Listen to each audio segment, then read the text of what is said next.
December 2, 1944, 6:18 p.m., Camp Willow Creek, Pennsylvania. The mess hall doors swung open, and 49 German women froze in their tracks. The smell hit them first: rich pork sizzling in butter, warm apples spiced with cinnamon, sweet potatoes glazed like something out of a dream. For a heartbeat, no one moved. Then a trembling whisper spread through the line: "Is this a trap?" Back home, Christmas had vanished under rubble and ration cards. Here, inside an American POW camp, they were staring at a meal so generous, so impossibly warm, that several women began to shake. They had been told Americans starved their prisoners. They had been told kindness was a lie. Tonight, nothing made sense. Intro approximately equals to 130 words. The women had been told exactly what to expect, long before their capture. During their final briefing beneath the dim lights of a bunker in northern France, Ingrid Bauer, Frida Metzger, Marianne Koch, and young Lissel Hartmann had listened to their commanding officer paint a picture of America, so brutal it lodged itself into their bones.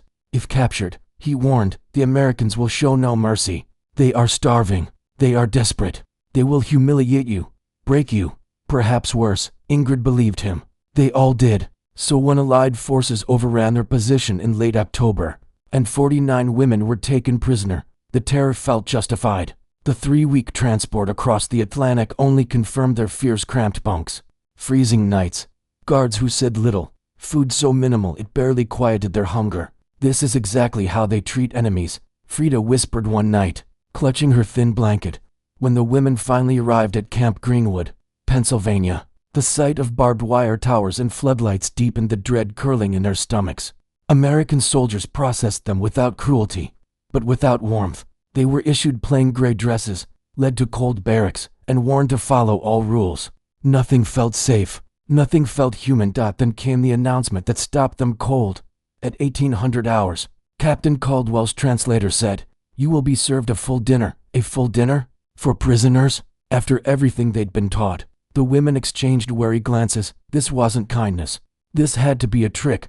And as they marched toward the mess hall, bracing for humiliation, none of them were prepared for what awaited on the other side of the doors.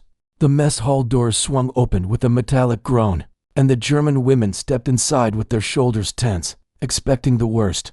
Ingrid's breath caught in her throat. She braced herself for watery cabbage soup, crusts of stale bread, or perhaps some deliberate humiliation meant to remind them of their defeat. But instead, an aroma drifted toward them so rich and warm that several women instinctively froze mid-step. It smelled good, unbelievably good. Steam rose from large metal pans along the serving line. Thick pork chops, seared golden brown at the edges. Bowls of glossy applesauce dusted with cinnamon. Sweet potatoes glazed with butter until they shone like amber. Fresh milk, cold enough to bead the cups with condensation. It was so far from what they expected that the sight itself felt hostile. An assault on everything they believed. Ingrid's pulse hammered against her ribs. No, this can't be real food. This must be a trick. Frida, trembling at her side, whispered, "Why would they waste food on prisoners?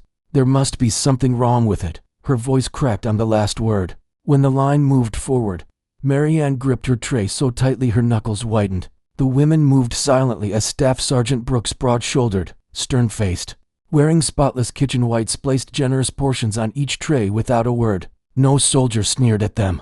No one taunted them. The casual indifference only made it more terrifying. Lissel's lip quivered. What if they want us to drop our guard? What if we're being softened for something worse?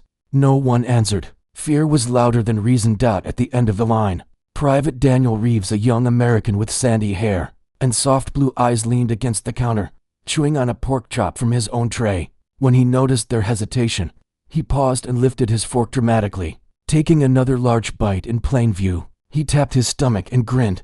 The message was unmistakable. "See? It's safe." But trust did not come easily. They took their seats together at a long table, trays untouched. The Americans nearby ate casually, chatting about baseball, letters from home, the upcoming winter storms. Mundane, ordinary conversations that felt alien in this place of fear. No German woman lifted her fork. Ingrid stared at her plate, throat tight. Butter glistened along the edge of her sweet potatoes. Butter. She hadn't tasted real butter since early 1943. Her mother used to save the smallest ration for holidays, spreading it thinly on bread so each child had one bite of luxury. Here, in enemy territory, it covered her entire portion. Maybe it's poisoned, whispered Gerda from down the table. Several women nodded. Then, slowly, Rosa Muller, always the one least able to hide her hunger, cut a tiny piece from her pork chop. Her hand shook violently as she lifted it. Ingrid stopped breathing. The entire table watched as though witnessing an execution. Rosa tasted it. Her eyes fluttered shut. A strangled sound escaped her, a sound half sob, half relief, and the fork fell from her hand, clattering onto the tray. Tears spilled down her cheeks. It tastes like home, she whispered. The others hesitated only a moment before hunger cracked their resolve. Forks lifted, spoons dipped. The hall filled with the quiet scrape of metal on metal as the German women ate for the first time. Without fear of scarcity, Marianne bit into her sweet potato and gasped softly. My mother used to make them like this. Before the ration cuts, she pressed her hand to her mouth, fighting emotion. Lissel sipped her milk and stared at the cup, stunned. It's cold, she whispered, as though discovering magic. How can it be so cold?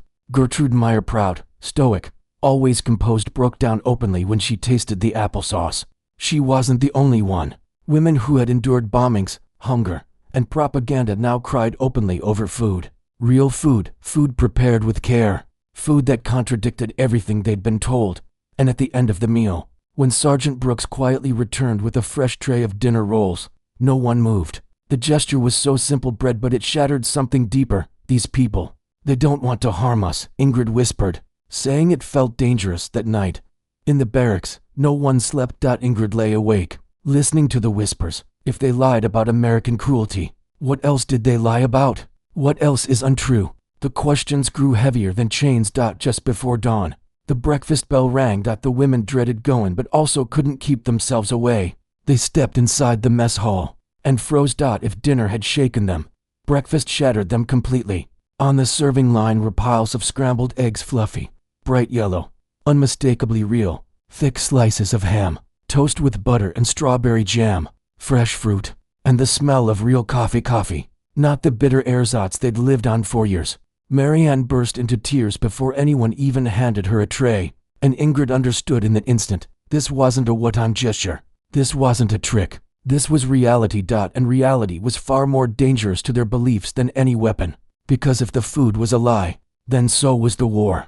The German women stood frozen in the doorway, staring at the breakfast spread as if it were a hallucination cast by exhaustion. Ingrid felt the back of her neck prickle. Eggs, real eggs. Their soft yellow curds shimmered under the mess hall lights. Halved oranges rested in bowls of crushed ice.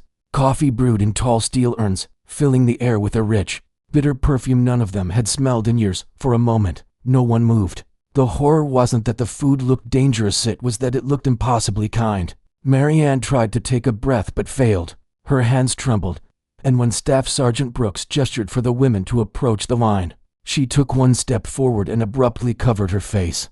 A sob broke through her fingers, sharp and uncontrollable. My mother used to make breakfast like this. Before the shortages, her voice cracked on the last word, and she folded into herself, shoulders shaking. The breakdown spread like a spark across dry grass. Clara's tray slipped from her hands. Lissel made a small, wounded sound and leaned heavily on the table as though her knees had given out. Rosa looked around wildly, her breath coming in short bursts. Even Ingrid felt tears blur her vision. The American soldiers did not laugh. They did not stare with contempt. Instead, several looked deeply uncomfortable, as though witnessing something private and sacred. Private Reeves stepped closer, hesitating before murmuring to Brooks, Sir, why are they crying like that? Brooks exhaled slowly, rubbing the back of his neck. Because, Private, this is the first kindness they've seen in a very long time. Captain Caldwell appeared in the doorway, her boots echoing against the floorboards. She watched the scene unfold with a heavy expression, one part sympathy, one part calculation. She had seen POWs break under interrogation, under hunger, under isolation. But this was a different kind of collapse. One born from disbelief. Sergeant, Caldwell said quietly, we need to give them something to do. Work routine. Something to anchor them. Brooks nodded. Cooking, cleaning. Anything specific? Start with the kitchen, she replied. Food brought them to this edge. Maybe it will bring them back. The idea took root. Later that afternoon, the translator gathered the women outside the barracks. His voice carried calmly across the cold February light. Any woman who wishes to help with kitchen duties may volunteer. It is not mandatory, not a test. not a punishment. Ingrid's hand rose before she even thought about it. Rosa lifted hers next, then Marianne. One by one, 6 women stepped forward, driven by hunger, curiosity, or perhaps a desperate need for grounding in a world suddenly unfamiliar. The next morning at 0500, Ingrid stood inside the kitchen, wearing a stiff apron and trying not to stare at the impossible abundance surrounding her. Flour stacked in tall white sacks, fresh eggs piled in crates, blocks of butter wrapped in cream-colored paper, a pantry full of spices, real spices, not substitutes. It felt like stepping into another universe. Brooks demonstrated how to whisk the eggs in wide metal bowls. Milk here, salt here, slow, gentle. Eggs don't like rushing. He didn't bark orders. He didn't sneer. He simply taught. Ingrid mimicked his movements, surprised when he gave an approving nod. Rosa peeled potatoes with swift, practiced strokes. Marianne sliced ham carefully under Brooks' watch. The rhythmic work, the warmth of the stoves, the scents filling the kitchen slowly. The fear inside them loosened its grip. The language barrier proved no barrier at all. Ingrid learned the English words one at a time: egg, milk, bread, butter, stir. Brooks learned their German equivalents, though he butchered the pronunciation and laughed at himself each time. The women laughed too quietly at first, then openly, for the first time since capture. They laughed during a break. Frida approached Brooks with hesitant English. Why you feed us like this? Prisoners? Brooks looked at her for a long moment before answering softly. My mama always said if you feed a person well, you remind them they're human. War tries to take that away. Feeding you is my way of fighting back. Frida translated his words, and the kitchen fell silent. His answer didn't just warm them, it shook them. A week later came the moment that cracked open their world even further. Brooks announced it casually. Tomorrow's Reeves' birthday. We're baking a cake. Chocolate, sugar, butter, eggs. Ingredients none of the women had seen together since before the war. As Ingrid helped fold the batter, the scent rose around her like a ghost of her childhood. When the cake emerged dark, soft, shining under a thin layer of icing, the German women stared at it as though witnessing a miracle. The Americans sang. Reeves blushed. And when slices were offered to the women, Ingrid tasted the frosting and felt tears sting her eyes. Not because it was sweet, but because it was normal. Normal in a world that had denied them normal for years. That night in the barracks, Rosa whispered into the dimness, if the Americans lied in their cruelty, maybe Germany lied in their goodness. The sentence lingered in the cold air long after the others fell asleep. But the greatest shock was still ahead. The next morning, Captain Caldwell summoned them to the main hall. Her translator cleared his throat. In 2 weeks, you are invited as guests to the American Thanksgiving dinner. Guests. Not prisoners, guests. The room erupted with whispers, fear, disbelief, suspicion. Ingrid felt her heartbeat trip. Another meal was coming, bigger, grander, more impossible than anything yet, and with it, a truth none of them were ready to face. Everything they believed about the world was unraveling. The day of the Thanksgiving dinner arrived cold and gray, with a sharp wind sweeping across Camp Willow Creek. Still, Ingrid felt warm under her plain gray dress, a nervous heat spreading through her chest. She and the other women walked in a tight cluster toward the mess hall, each step heavy with dread and curiosity intertwined. They had been invited as guests, not prisoners, not laborers, guests. The word itself felt dangerous. When the doors swung open, a wave of heat and color washed over them. Long tables had been rearranged into wide communal rows. Paper leaves and handmade decorations lined the centerpieces. Soft music played from a radio in the corner. The room looked nothing like a military cafeteria. It looked festively human. And then they saw the food, a whole turkey, golden, massive, carved into shining slices. Bowls of mashed potatoes whipped light as clouds. Sweet potatoes crowned with toasted marshmallows. Stuffing fragrant with sage and onions. Cranberry sauce shining like jewels. Fresh rolls, butter, pumpkin pie cooling on wire racks. Frida's lips parted in shock. Marianne froze mid-step, hand trembling at her throat. Lissel whispered, this cannot be for us, but it was for them. Captain Caldwell approached, her expression firm but warm. Through the translator, she said, tonight, you sit with us, not as enemies, as people sharing a meal. That single sentence unraveled something deep inside them. American soldiers pulled out chairs. Nurses smiled. Private Reeves gave Ingrid a small nod that sent goosebumps down her arms. Ingrid felt her pulse thunder as she took her seat beside him. When the food was passed, no one moved at first. Then an American nurse named Dorothy gently nudged a bowl of mashed potatoes toward Frida. "Go on," she said softly. "Eat," hands shaking violently. Frida scooped a small portion and brought it to her mouth. The moment the food touched her tongue, she broke. Her entire body collapsed forward with a sob, one hand covering her face as tears poured out of her. "I haven't tasted this since 1939, she choked out. Her breakdown rippled through the table. Marianne pressed both palms to her eyes. Rosa clung to her fork like it was an anchor. Even stoic Ingrid felt the sting of tears. It wasn't the turkey. It wasn't the sweetness of the cranberry sauce. It was the unbearable contrast between what they had expected and what they had been given.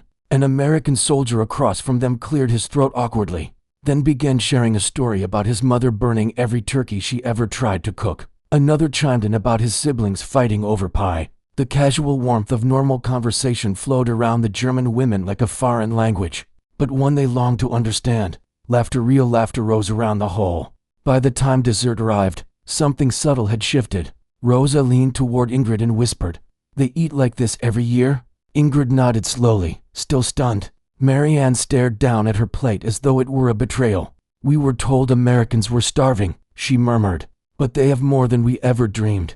That night, back in the barracks, the emotional devastation settled in. The women sat on their bunks, paper and pencils before them, trying to write letters home through the Red Cross. But the words would not come.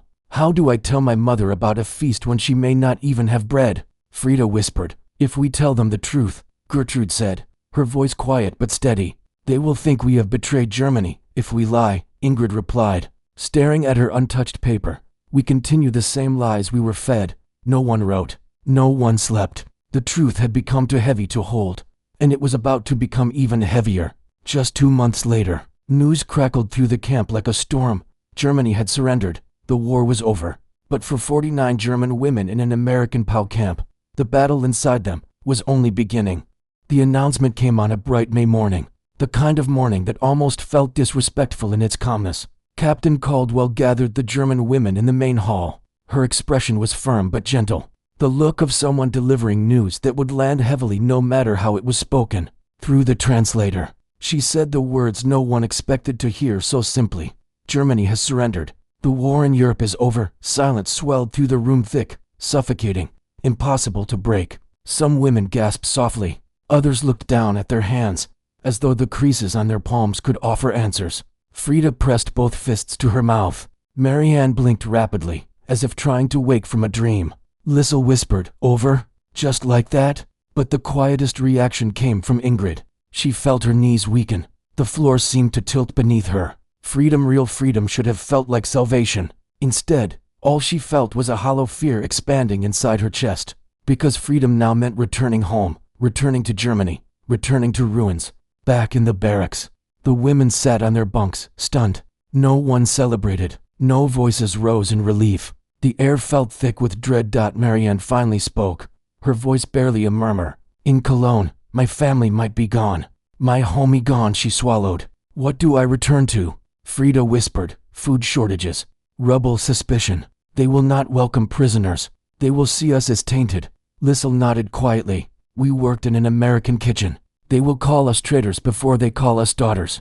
The conversations grew heavier over the next days. Some women were determined to go home, no matter what waited for them. Others struggled, torn between homeland and the unexpected safety of their captivity. For Ingrid, the internal war reached a breaking point. One afternoon, during work detail near the garden sheds, she approached Captain Caldwell. The captain raised an eyebrow, sensing the seriousness in Ingrid's posture. "Captain," Ingrid said softly, her English now halting but understandable, "may I speak personally?" Caldwell nodded. "Of course." Ingrid's throat tightened. Is it possible for some of us to stay here in America?" The captain didn't answer immediately. She studied Ingrid's face, the sincerity, the fear, the quiet hope she was fighting to contain. "That is a very complicated request," Caldwell finally said. "But tell me why." Ingrid swallowed hard, speaking slowly so the words wouldn't break. "In Germany, there is nothing left. No home, no food, no safety, and we were taught Americans were monsters." She lifted her gaze, eyes shining. "But you fed us like humans. You treated us better than we deserved." She hesitated, then whispered, "I am afraid to return to a life that no longer exists." Caldwell felt something tighten in her own chest. She had seen many German POWs, but these women, frightened, young, reshaped by unexpected kindness, were different. "I can't promise anything," Caldwell said gently, "but I will speak with my superiors." Word of Ingrid's question spread through the barracks like electricity. Some women latched onto it with desperate hope. Others felt torn love for homeland pulling one way, the warmth of unexpected mercy pulling another. Meetings were held. Caldwell wrote reports. Higher-ranking officers consulted legal guidelines.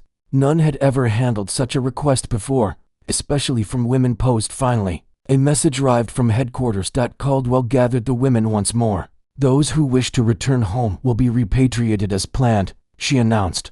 "Those who do not feel safe returning may apply for displaced person status. If approved, they may stay in America under sponsorship." Stunned silence followed. Then a wave of emotion broke across the room.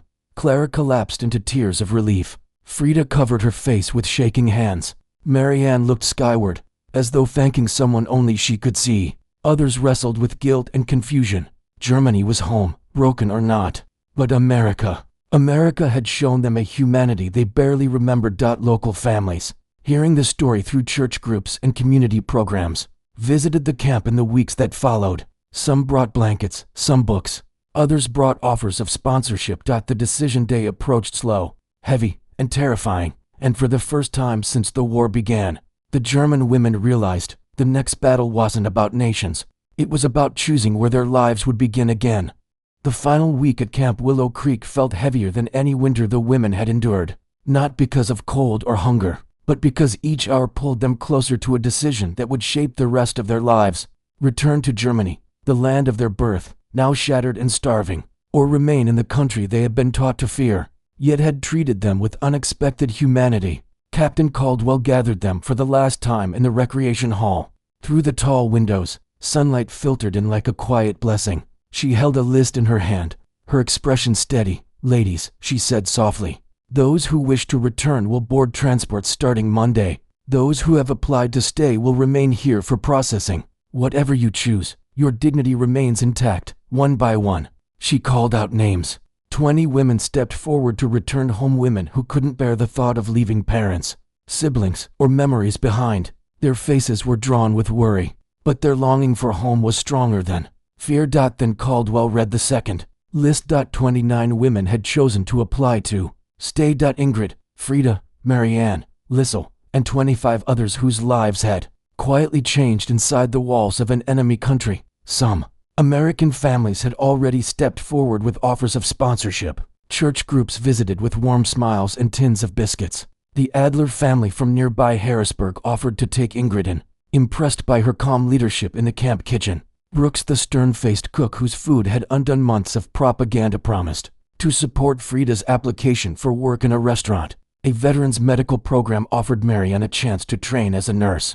Caldwell watched the moments unfold with a heaviness she didn't show. She had commanded many prisoners over the years, but none had carved a place in her heart the way these young women had. Departure day arrived like a soft heartbreak. The women gathered outside the barracks, their simple gray dresses replaced with donated clothing. Suitcases more symbolic than practical were held tightly in trembling hands. The group returning to Germany boarded the trucks first. Tearful embraces followed. Lissel hugged her closest friend, Gerda, whispering, "If you find my mother, tell her I am safe." Marianne wrapped her arms around a woman named Hilda, who choked back sobs. "Write to us," Hilda pleaded. "If letters can still cross oceans, write." Ingrid hugged each woman one by one. "We will meet again," she said, though none of them could be sure. When the trucks pulled away, the dust that lifted behind them felt like a curtain falling on the last chapter of a shared life. 2 months later, the displaced person applications for all 29 women were approved. The war had created chaos, but America unexpectedly had created room for mercy. Years passed, then decades, and on a crisp November evening in 1972, in a suburb outside Philadelphia, the scent of sizzling pork chops filled a modest kitchen. Ingrid Bauer, now Ingrid Adler, flipped the meat gently in the pan. The applesauce simmered nearby, dusted with cinnamon.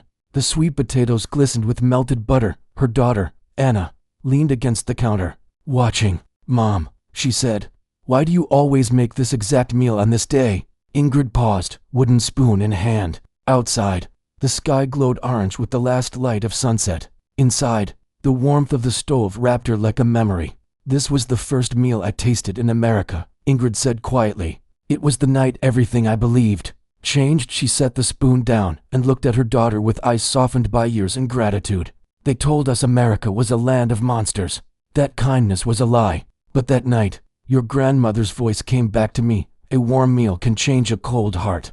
Ingrid smiled faintly. And it did, as the aroma filled the house, a scent of peace, belonging, and a life reshaped. Ingrid whispered the truth she had carried for nearly 30 years. "Some wars end with treaties, but mine ended with a plate of food placed in kindness." If this story moved you even for a moment, then take a breath and imagine something with me. Somewhere across the world, in 1944, a terrified young woman sat at a long wooden table expecting humiliation, and instead found kindness on a plate. A pork chop, applesauce, sweet potatoes. It wasn't just food. It was the first crack in a wall built from fear, propaganda, and war. And through that small crack, humanity shone. Stories like Ingrid's remind us that history isn't only written by battles, treaties, or generals. Sometimes it's written in kitchens, in mess halls, in moments where one human quietly chooses compassion over hatred. These stories survive only if we keep telling them. So if you felt anything, if Ingrid's journey surprised you, or opened a new window into the past, please take a second to like this video. It tells the algorithm that these forgotten truths matter. If you want more powerful, emotional stories from World War II, stories hidden in footnotes, diaries, and the memories of people who once lived through hell, then subscribe and turn on notifications. We bring these untold pieces of history to life every week, and I want to hear from you. Comment below and tell us where in the world you're watching from. Germany, India, Brazil, Pakistan, the US? It amazes us how our community spans continents, proving that compassion still connects us, just like it once connected a frightened prisoner and a quiet American cook. Thank you for watching, and for keeping history human.